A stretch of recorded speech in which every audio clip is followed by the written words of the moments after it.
Perfect, thanks Rory. So yeah, we're just going to focus in the next part just a little bit more on the bystander, and just to note as well that we're focused on primary prevention in this area. And we're particularly looking at, sort of as Nellie pointed out, we've got these sort of different drivers, we'll use the term, in terms of family violence, and we're particularly focused on gender inequality and rigid gender roles within this work. So really looking at sexism and sexual harassment. So I think there are some other projects and training services that are more kind of focused around those sort of violence acceptance attitudes and attitudes around kind of sexual assault, but we're really focused on sexism and sexual harassment in this set of work. So we've actually had a couple of sort of iterations of definitions of what a bystander is and what they can do in this field, and I think that's fantastic because we're really sort of growing a shared understanding of what we're talking about here.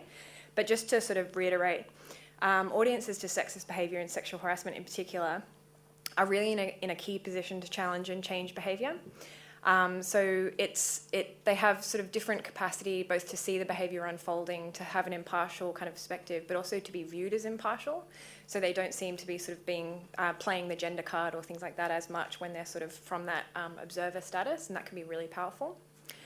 But what we know, unfortunately, is that despite sort of people saying that they would intervene if they did witness sexism and sexual harassment, they often don't. And so Rory talked about this a little bit before in terms of just the fact that we can have the best intentions that don't always translate. So we refer to this as being called the intention behaviour gap. So we can say that we're going to do something that we just might not necessarily actually do in the moment.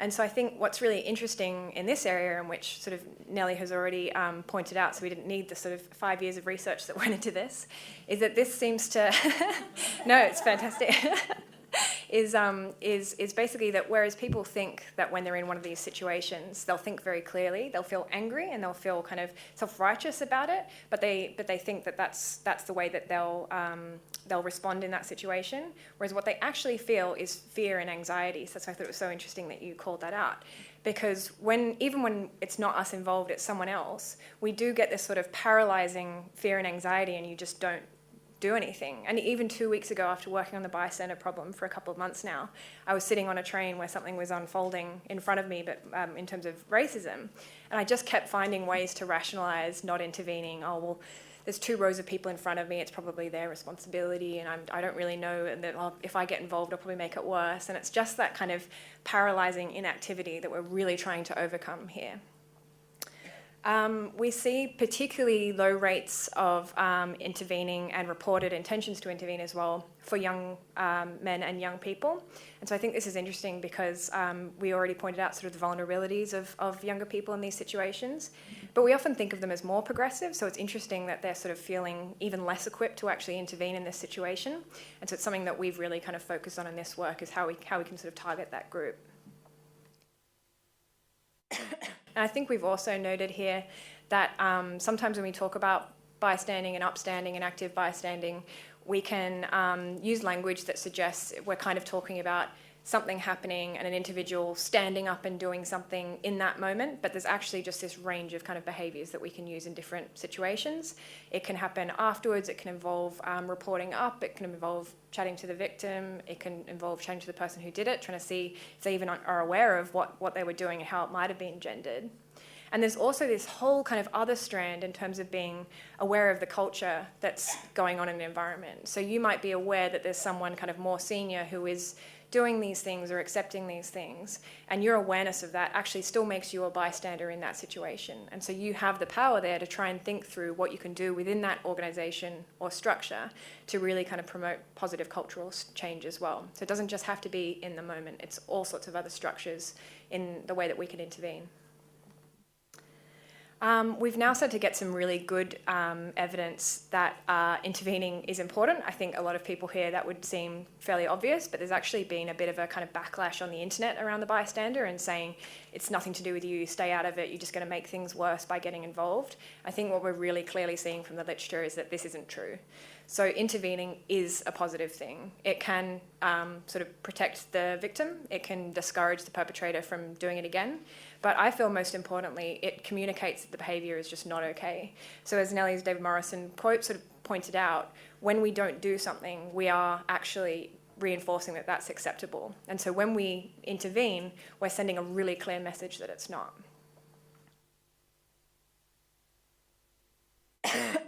And the other thing I just wanted to note as well is just the importance of being really clear about behaviours here. So again, we can kind of talk about intervening or standing up and doing something in these quite general ways, but it's great to be as specific as possible when we're encouraging bystander action. Because it basically gives people an extra set of tools when they're in that situation. So when they are feeling that paralysing anxiety or fear, they're not having to sort of cognitively think through what the types of actions they could use are. They've actually already got a set of tools and ideas that they can call upon.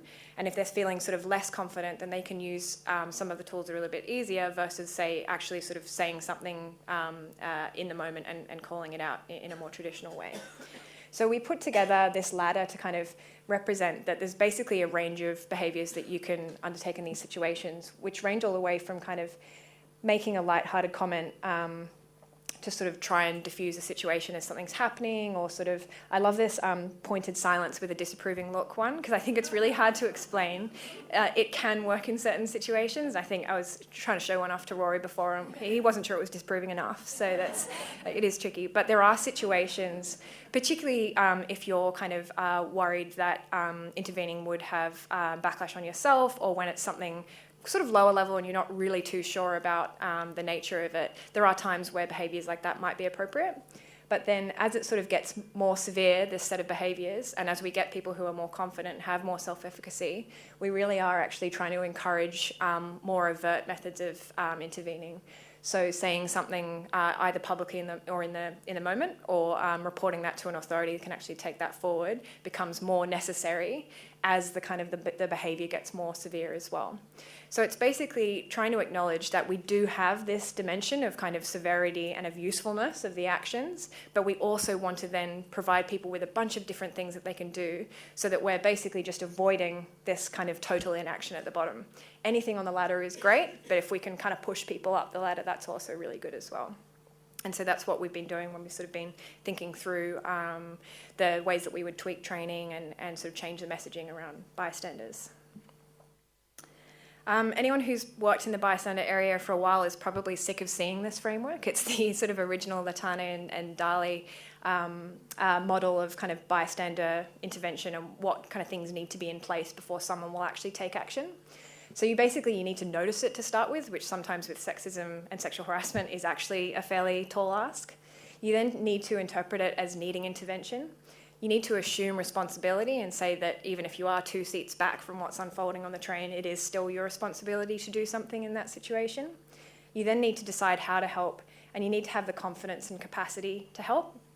And I think what's really interesting about this framework is we can really start to see that many of these stages look very different in the sexism and sexual harassment area than from other areas, and even from areas where bystanding has already been thought about a fair bit in terms of sexual violence and assault and family violence, because some of those behaviours are more overt than sort of the subtlety that we're kind of focusing on in this area. And so it is really important to be mindful of that, is that we do also need to be kind of targeting this, well, what actually needs intervention and when does it need it? So we need to basically be clear about these behaviours all along the continuum in terms of both what the bystanders should be doing and when they should be doing it, which is a fairly tall ask, but it's something we need to keep in mind. So as Gerald has already mentioned, we, for the last year, have been working with Vic Health and DHHS on this problem, so how we can sort of apply behavioural insights to promote bystander action against sexism and sexual harassment. And sort of the original kind of report that we wrote within this basically just took all of the behavioural insights and science literature and applied it to this problem and tried to basically pull it together to work out what we should be encouraging others to do in this space and how we would design interventions. So I won't run through all of these because we don't have a lot of time. I'm happy to chat through any of these afterwards as well. I'll just pull out one or two. So we've really noticed this idea of the friction costs around reporting. So what we've often found is that if you introduce even small frictions into a behaviour, people often won't do it. So if you want people to fill out a form and you send them an email that has a link in it that takes them to the website where they can find the form, you'll get far fewer people actually filling in that website than filling in the form than the people who you just sent the form to. So even when we have intentions to do something, just one extra click in that process actually means that people just drop off and don't do it, even though they were like, yeah, I'm definitely going to fill out the form. They sort of get to that website and they're like, oh my gosh, there's so much stuff, like I just can't find it, I'm done. And this is something we've really noticed around the reporting of sexism and sexual harassment. So in workplaces and in universities, there are often mechanisms in place that people can use to report. And when we speak to senior people, they say, well, look, we have a sense of who's doing it, but no one's reporting. No one has actually said on paper that this is the person that is perpetrating sort of all of these different behaviours. And they often estimate that sort of 90% of sexual harassment is kind of done by one offender when you kind of assess a group of people in an institution. So it is really important to actually have that down on paper. But then when you look at their reporting system, it's actually kind of really almost impossible to see how to do that, because they're often very kind of sexual assault or sexual violence focused. It doesn't make it clear that you can talk about sexism and sexual harassment. They're quite kind of adhered towards the kind of the legal framework in terms of what you would need to prosecute a claim. So you need to have lots of information about yourself, you need to have lots of information about the perpetrator and be willing to put all that down on the page, whereas really it's probably actually not necessary, especially if it's going to be dealt internally. You can't be anonymous. It's not clear, or it's either not allowed to report as a bystander when we know that bystanders have this really important role. And there are sort of also a range of other ways that we can make this better in terms of using things like information escrows that allow 2 to 3 victims to sort of lodge a complaint before it's taken forward so that they can all come together at the same time. So there are a range of ways that you could actually sort of make this a little bit better, which at the moment is just this extra barrier to bystanders from actually making that formal complaint. And so what we've been doing is we've been taking a range of those types of ideas and kind of working them up into trials that we can then rigorously evaluate in a community setting. And so as Gerald mentioned, we've been doing this in the university setting at first, and I think the university setting is really unique in that it sort of is this setting where we have people living, working, learning and playing all in the same spot, and I think it's fairly unique in that case.